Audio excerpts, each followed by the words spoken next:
સામાન્ય રીતે આક્રમક અંદાજમાં જોવા મળતા અમેરિકી રાષ્ટ્રપતિ ડોનાલ્ડ ટ્રમ્પ અત્યારે એક અજાણ્યા ડરથી ઘેરાયેલા દેખાઈ રહ્યા છે. આ ડર કોઈ વિપક્ષી નેતાનો નથી, પરંતુ અમેરિકાની સર્વોચ્ચ અદાલત એટલે કે સુપ્રીમ કોર્ટના એક સંભવિત ચુકાદાનો છે, જેમાં ટેરિફ પર સુપ્રીમ કોર્ટમાં સુનાવણી થવાની છે અને તેના ચુકાદા પહેલા જ ટ્રમ્પના અવાજમાં લાચારી અને ચિંતા સ્પષ્ટ દેખાઈ રહી છે. તેઓ ચેતવણી આપી રહ્યા છે કે જો કોર્ટનો નિર્ણય તેમની વિરુદ્ધ આવશે તો અમેરિકા આર્થિક રીતે પાયમાલ થઈ જશે.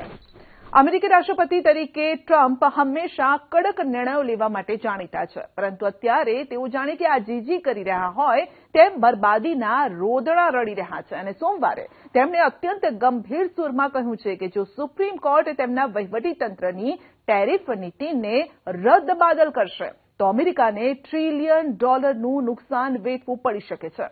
ટ્રમ્પનું માનવું છે કે આ માત્ર એક કાયદાકીય હાર નહીં હોય, પરંતુ દેશ માટે આર્થિક આત્મહત્યા સમાન સાબિત થશે. હકીકતમાં ટેરિફનો આ મામલો હવે ન્યાયતંત્રના છેલ્લા સ્ટેજ પર પહોંચી ગયો છે. ટ્રમ્પ વારંવાર અમેરિકાને અને અમેરિકનોને સાવચેત કરી રહ્યા છે કે આ ફેસલો દેશની અર્થવ્યવસ્થાને પાટા પરથી ઉતારી દેશે.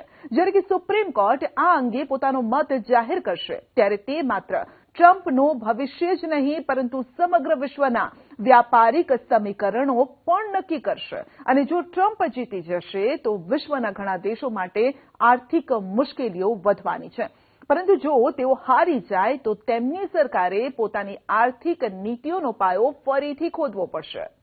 પોતાના social media platform truth social પર ભાવુક અને ચિંતિત અંદાજમાં ટ્રમ્પે લખ્યું, જો સુપ્રીમ કોર્ટ સરકારની વિરુદ્ધ ચુકાદો આપે છે તો અમેરિકાએ અત્યાર સુધી વસૂલેલો સેંકડો અબજ ડોલરનો ટેરિફ પાછો આપવો પડી શકે છે અને આ રકમ એટલી મોટી હશે કે આપણી અર્થવ્યવસ્થા તેને સહન નહીં કરી શકે.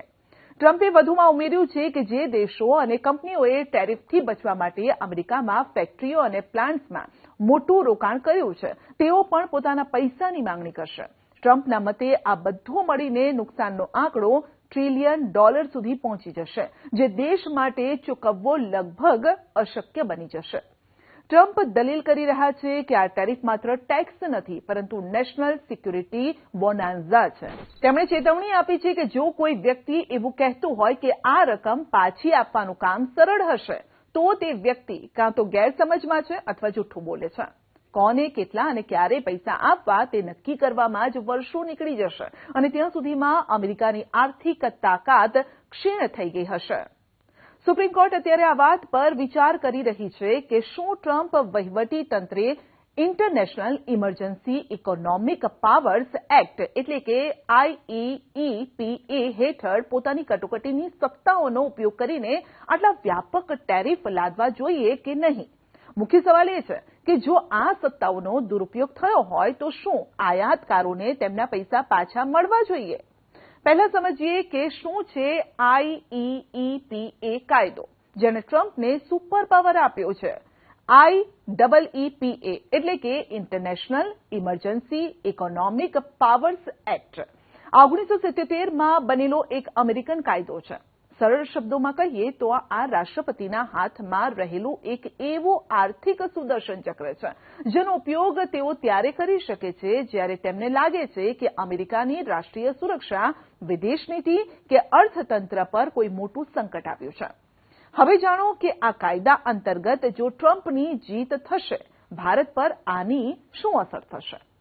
ભારત માટે આ મામલો અત્યંત મહત્વનો છે, કારણ કે અમેરિકા આપણું સૌથી મોટું ટ્રેડિંગ પાર્ટનર છે અને જો સુપ્રીમ કોર્ટમાં ટ્રમ્પની જીત થાય છે અને તેઓ આ સત્તાનો ઉપયોગ કરવાનું ચાલુ રાખશે તો અમેરિકામાં ભારતીય સામાન મોંઘો થશે.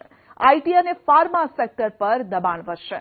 અમેરિકા સાથે ટ્રેડ વોરની સ્થિતિ વધુ ગંભીર બની શકે છે અને જેના પગલે ભારતને અમેરિકા સાથે ટેરિફથી બચવા માટે ભારતીય બજાર અમેરિકા માટે ખુલ્લું મૂકવું પડી શકે છે.